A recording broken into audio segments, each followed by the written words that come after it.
1939 সালে ইরানের পবিত্র শহর মাসহাদে জন্মগ্রহণ করেন খামেনি। সেখানেই তার জীবনের অনেকটা সময় কাটে এবং প্রাথমিক ধর্মীয় পড়াশোনা শেষে তিনি কম শহরে উচ্চশিক্ষা নেন। 1989 সালে আয়াতুল্লাহ রুহুল্লাহ খোমেনির মৃত্যুর পর খামেনি ইরানের সর্বোচ্চ নেতার দায়িত্ব গ্রহণ করেন। খোমেনি যেখানে ইসলামী বিপ্লবের আদর্শিক রূপকার ছিলেন, খামেনি সেখানে ইরানের সামরিক ও আধা সামরিক বাহিনীকে একটি অত্যন্ত শক্তিশালী কাঠামো দিয়েছেন। তার দীর্ঘ শাসনামলে ইরান পশ্চিমা বিশ্ব ও ইসরায়েলের তীব্র চাপ উপেক্ষা করে মধ্যপ্রাচ্যে নিজেদের প্রভাব বিস্তার করেছে এবং বিতর্কিত পারমাণবিক কর্মসূচিকে এগিয়ে নিয়েছে। তবে একই সাথে দেশের অভ্যন্তরে যে কোনো ভিন্ন মত তিনি কঠোর হাতে দমন করেছেন। ইরান যখন পশ্চিমা নিষেধাজ্ঞা ও অর্থনৈতিক দুর্দশায় জর্জরিত হয়ে সবচেয়ে দুর্বল সময় পার করেছে, ঠিক তখনই গত 28 ফেব্রুয়ারি যুক্তরাষ্ট্র ও ইসরায়েল যৌথভাবে তেহরানে খামেনির বাসভবন ও কার্যালয়ে ভয়াবহ হামলা চালায়। কার্যালয়ে দাপ্তরিক দায়িত্ব পালনের সময় তিনি নিহত হন। এয়ারবাসের স্যাটেলাইট ইমেজেও তার কম্পাউন্ডে ভয়াবহ হামলা এবং সেখান থেকে কালো ধোঁয়া ওঠার প্রমাণ মিলেছে। এই হামলায় খামেনির সাথে তার পরিবারের বেশ কয়েকজন সদস্যও প্রাণ হারান। মূলত গত ডিসেম্বরের শেষ দিকে ইরানের অর্থনৈতিক সংকটের জেরে শুরু হওয়া সরকার বিরোধী বিক্ষোভ কঠোরভাবে দমন করার পরই এই হামলার ঘটনা ঘটে।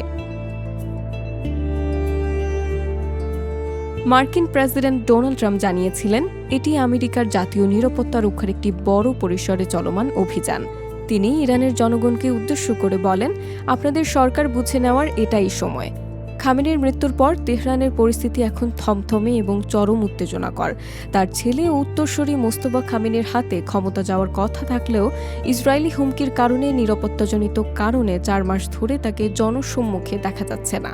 এমনকি পিতার জানাজায়ও তিনি উপস্থিত ছিলেন না। বর্তমানে তেহরানের গ্র্যান্ড মুসাল্লায় লাখ লাখ মানুষের ঢল নেমেছে খামেনির জানাজায় অংশ নিতে। কর্তৃপক্ষ ধারণা করছে এই আয়োজনে প্রায় 1 কোটি মানুষ অংশ নেবে। খামেনি ও তার নিহত পরিবারের সদস্যদের জন্য ইরান ও ইরাক জুড়ে 7 দিনব্যাপী অন্ত্যেষ্টিক্রিয়ার আয়োজন করা হয়েছে। 3 জুলাই তেহরানে বিশ্বনেতা, ধর্মীয় ব্যক্তিত্ব এবং শীর্ষ কর্মকর্তাদের শ্রদ্ধা নিবেদনের মাধ্যমে আনুষ্ঠানিকতা শুরু হয়। 4 ও 5 জুলাই তেহরানের গ্র্যান্ড মুসাল্লায় সর্বসাধারণের শ্রদ্ধার জন্য কফিন রাখা হয়। রবিবার প্রখ্যাত শিয়া ধর্মীয় নেতা জাফর সোবাহানির নেতৃত্বে বিশাল জানাজা অনুষ্ঠিত হয়। এতে president Masoud Pezeshkian, speaker Mohammad বাঘের গালিবফ এবং দীর্ঘ সময় লোকচক্ষুর আড়ালে থাকা IRGCর প্রধান আহমাদ ভাহিদি এবং খামেনির 3 ছেলে মাসুদ, মেইসাম ও মুস্তফা অংশ নেন। 6 ও 7 জুলাই তেহরানের বিভিন্ন সড়কের শোক মিছিল শেষে মরদেহ রাজধানী থেকে 120 কিলোমিটার দক্ষিণে সিয়াদের পবিত্র শহর এবং ধর্মীয় শিক্ষার মূল কেন্দ্র কওমে নেওয়া হবে।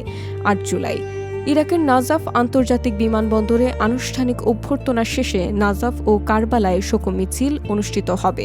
9 জুলাই মরদেহ পুনরায় ইরানে ফিরিয়ে আনা হবে।